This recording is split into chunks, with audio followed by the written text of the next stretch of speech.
Pongal greeting கார்டுங்க. சின்ன வயசில் நாமெல்லாம் தேடி தேடி வாழ்த்து அட்டையை வாங்கி மாற்றி மாற்றி ஷேர் பண்ணியிருப்போம்ல, எவ்வளோ சந்தோஷப்பட்டிருப்போம்.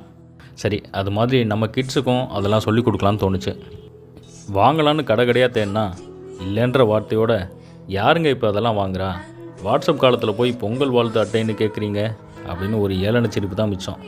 சரி, எங்கேயுமே கிடைக்கலையே, என்ன பண்ணலாம் அப்படின்னு யோசிச்சப்போ நாமளே க்ரீட்டிங் கார்டு ரெடி பண்ணிடலாம்னு ஃபோட்டோஸ்லாம் எடிட் பண்ணிவிட்டு அதை கார்டு டைப்பில் பிரிண்ட் எடுத்துகிட்டு பக்காவாக கட் பண்ணி எடுத்துகிட்டு அதில் அழகான வாழ்த்துக்களை சேர்த்துட்டு தாத்தா பாட்டி, பெரியம்மா பெரியப்பா, அத்தை மாமா, ஃப்ரெண்ட்ஸுன்னு எல்லாருக்கும் ரெடி பண்ணிட்டோம். நீங்கள் பார்க்குற இந்நேரம் எல்லோருக்கும் எங்களோட வாழ்த்துக்கள் போய் சேர்ந்துருக்கோம். கண்டிப்பாக அவங்க கண்ணில் ஒரு குட்டி சர்ப்ரைஸோட பெரிய மகிழ்ச்சி வந்திருக்கும்னு நம்புகிறோம். எத்தனை நாள் தான் மையலகனை டிவிலையும் ஃபோன்லையும் பார்க்குறது? நமக்குள்ளே இருக்கிற மையலகனை அப்பப்போ தோண்டி எடுக்க முயற்சி பண்ணலாமே. பொங்கலோ பொங்கல்.